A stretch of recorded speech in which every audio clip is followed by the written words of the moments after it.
sommes lundi 10 février 2025. Bonsoir à tous et merci d'écouter les programmes de Studio Kalangou. Voici les titres de cette édition d'information.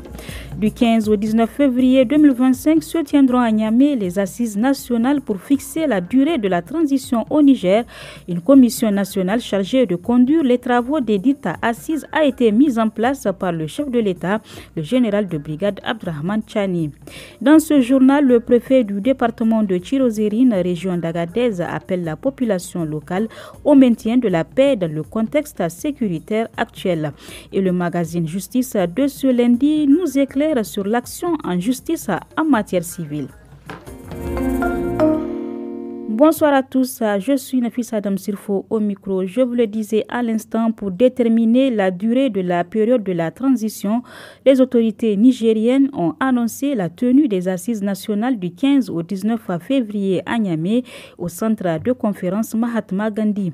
À cet effet, le chef de l'État, le général de brigade Abdrahman Chani, a créé une commission nationale par décret signé ce 8 février 2025 afin de superviser les travaux des assises. La commission nationale présidée par Dr Mahmoud Harouna Djingarey, chef de canton de Sinder, est composée de diverses figures de la vie socio-professionnelle du Niger. Les membres du gouvernement continuent la présentation de bilan chacun de la mise en œuvre de sa lettre de mission. C'est dans ce cadre que le soir du samedi 8 février 2025, la RTN a reçu le ministre des Affaires étrangères, de la coopération et des Nigériens à l'extérieur, Bakaria Oussangari. Entre autres, il a évoqué la présence diplomatique du Niger à travers le monde entier. Suivez un extrait recueilli par nos confrères de la RTN. En fait, la carte diplomatique d'un pays, c'est l'ensemble de ses représentations diplomatiques et post-consulaires à travers le monde. C'est le réseau diplomatique à travers lequel il met en exécution la diplomatie de son pays. Au Niger, nous en avons 40. C'est beaucoup pour un pays comme le Niger.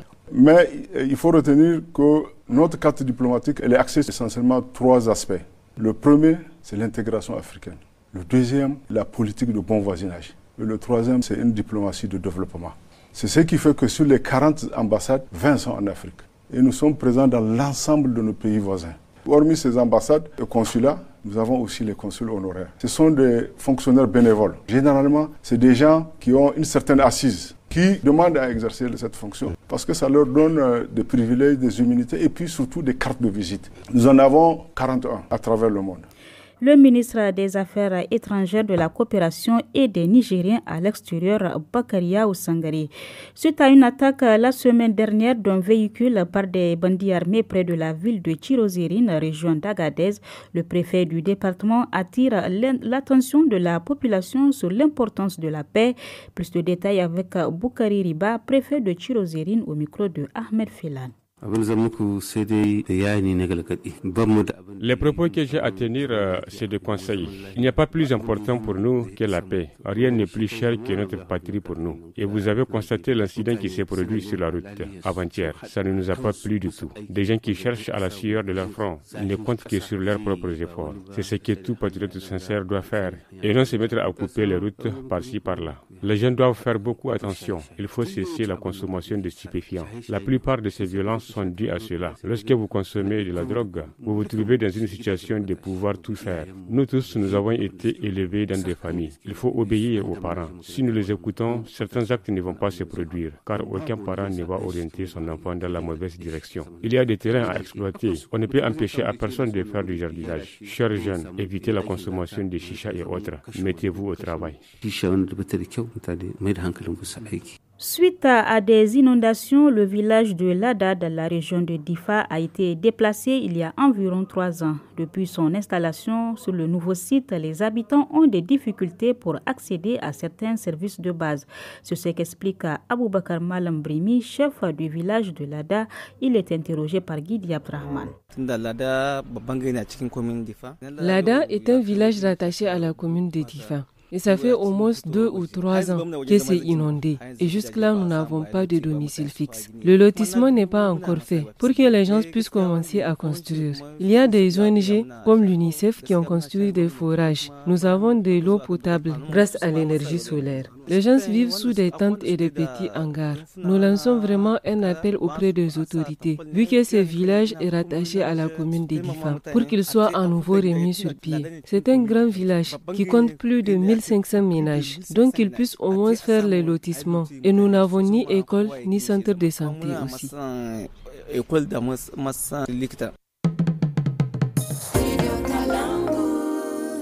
En bref, dans un arrêté publié vendredi 7 février, le gouverneur de la région de Niamey a annoncé la découverte de nouveaux cas de grippe aviaire H5N1 dans une exploitation familiale d'oiseaux d'élevage de l'arrondissement communal 2.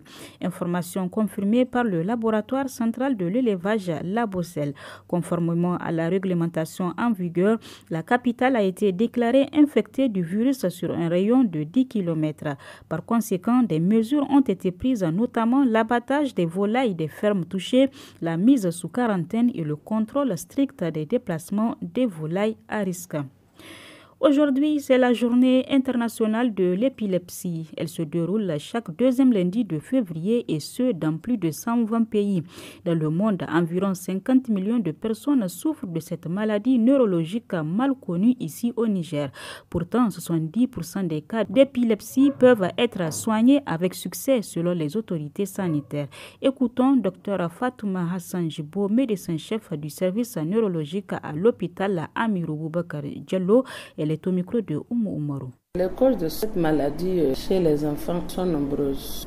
Elles peuvent être d'origine génétique, c'est-à-dire que c'est une crise qui est due à des gènes de la famille. Les causes peuvent être infectieuses, elles peuvent être dues à l'hypoxie, à l'accouchement. Parce que quand un enfant vient au monde normalement, il doit faire le premier cri. C'est ce premier cri qui va oxygéner le cerveau.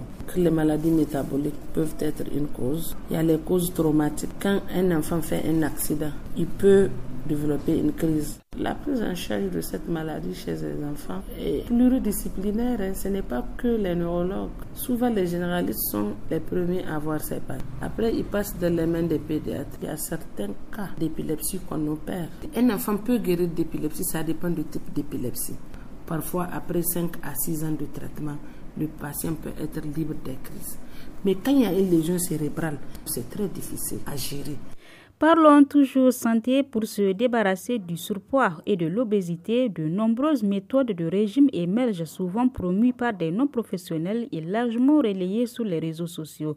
Le nutritionniste Abdelrazak Bello nous éclaire sur ces pratiques et les risques qu'elles représentent pour la santé. Il est au micro de Fanta Chamsou. On a des régimes stricts qu'on voit sur le net où on va préconiser à des personnes qui sont en situation d'obésité de prendre des feuilles, des légumes et autres choses pauvres en énergie. Donc ce sont des régimes qui sont basés sur la culture de la faim. Personne ne peut vivre avec la faim sur une longue durée. Et c'est la raison pour laquelle cette situation, entre guillemets, de régime, ils atteignent ce qu'on appelle un effet yo-yo. C'est-à-dire qu'il va perdre du poids, oui, il va perdre peut-être 10 kg en 2 semaines. Sauf que, comme ce n'est pas tenable sur une longue durée, la personne en prenant du poids, la personne va prendre par exemple 20 kg. L'obésité, c'est une maladie chronique. On ne peut pas en guérir sur une période de courte durée. Donc il faudrait simplement que la personne soit une personne disciplinée qui va pouvoir suivre des règles d'équilibre alimentaire qui vont lui permettre de réguler et de diminuer son poids pour arriver à un poids correspondant à un état de santé meilleur. Au Niger, la phase froide s'étend de la mi-décembre à février. Cependant, récemment, nous avons observé une fluctuation des températures entre le jour et la nuit. Kachalloula Wangaptia, directeur général de la météorologie nationale, donne des précisions au micro de Rafia Moumouni. Cette année, de façon globale, on peut dire qu'il n'a pas tellement fait froid, même si au mois quand même de décembre, on a observé quelques jours assez froids. Vous avez certainement constaté des couvertures nuageuses assez importantes et cela a contribué à surtout adoucir les températures du jour. Pratiquement sur l'ensemble du pays, qui s'explique par le fait que l'air qui vient du nord est froid et humide et ça rencontre l'air plutôt chaud qui vient des tropiques et c'est ça qui donne cette bande nuageuse que vous voyez là, qui adoucissent quand même la température dans la mesure où l'énergie qui nous vient du soleil est bloquée en partie par ce nuage et donc ça adoucit les températures. Ce sont ces perturbations-là qui amènent ce qu'on appelle souvent la pluie de mangue ou les pluies hors saison. Et on a l'impression également que la nuit, il fait beaucoup plus frais. Donc voilà ce qui pourrait en partie expliquer cette cadence du chaud et du froid et que l'on a constaté ces derniers temps. C'est la tendance vraiment, nous allons à des saisons qui sont beaucoup plus chaudes que ce qu'elles ont l'habitude d'être. Les préparatifs pour la fête des animistes dénommés Arwa battent leur plein en ce moment à Birninkoni dans la région d'Ottawa. Les festivités ont commencé depuis le jeudi. Il s'agit d'une célébration annuelle qui se déroule dans le village de Massalata pour prédire l'avenir du pays à travers des génies, selon les explications de Ibrahim Dagal, un des chefs animistes interrogé par Asman Moussa Arzika. Nous célébrons la fête des animistes depuis des années. Une fois le premier jour lunaire, nous la fêtons au 4e jour du mois et au 7e jour aussi. Mais pour le 14e jour, il faut d'abord consulter la terre, savoir en avance ce que la terre nous préserve, rapporter tout ce que la terre nous a divulgué à la population. Mais pour certains secrets, ça c'est entre nous et les autorités. En ce qui concerne le 14e jour du mois, cela rentre dans le cadre des préparatifs de la grande fête. Et déjà, les invités commencent à venir. Cette année, nous pensons que la fête aura plus d'engouement que l'année dernière. Mon souhait est que Dieu nous montre ce grand jour, ainsi que tous les bienfaits pour notre pays.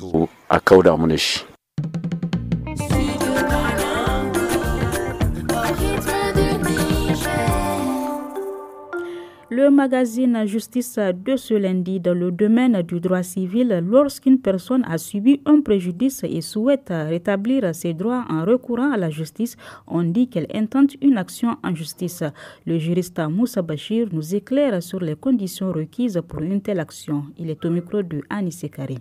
Quand est-ce qu'on parle d'une action en justice en matière de procédure civile? Quand le droit de la personne a été lésé, il saisit les juridictions pour qu'il soit mis dans ses droits. La justice étant une institution fondée pour une raison d'équité, c'est-à-dire la reconnaissance en chacun ce qui lui revient de droit. Donc on peut toujours dire que c'est le droit pour l'auteur d'une prétention d'être entendu sur le fond de celle-ci afin que le juge la dise bien ou mal fondée. Vous voyez, quand le droit de la personne a été lésé, il faut que ce soit la personne lui-même qui intente une action en justice. À titre d'exemple, pour parler d'une action en justice pour un couple marié en matière civile, commerciale et coutumière, c'est seulement les époux qui pourraient demander le prononcé du divorce devant le juge civil. Donc, il est important de savoir que seuls ces époux ont l'intérêt, la qualité pour pouvoir agir en justice, parce que il y a un des droits qui a été lésé de leur vie de couple et ils souhaiteraient assez qu'il y ait divorce. Et quelles sont les conditions pour engager une action en justice? D'après l'article 12 du Code de procédure civile, l'action est ouverte à tous ceux qui ont un intérêt, sous réserve des cas dans lesquels la loi attribue le droit d'agir aux seules personnes qu'elle qualifie pour élever ou combattre une prétention ou pour défendre un intérêt déterminé. Est irrécevable aussi en vertu de l'article 13 du Code de procédure civile, toute prétention émise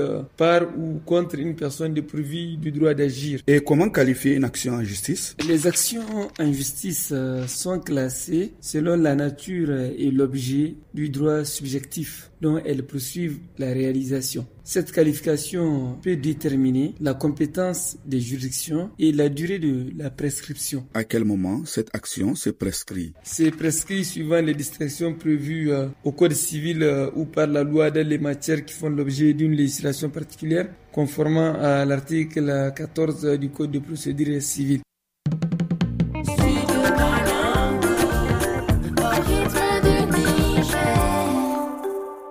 Ici prend fin ce journal. Merci de votre attention. Tout de suite, nos journaux en langue nationale. À partir de 18h15, le forum de Studio Kalongo présenté par Mokhtar Hamadou avec pour thème bilan de la 45e édition du Sabre national, innovation et leçons apprises.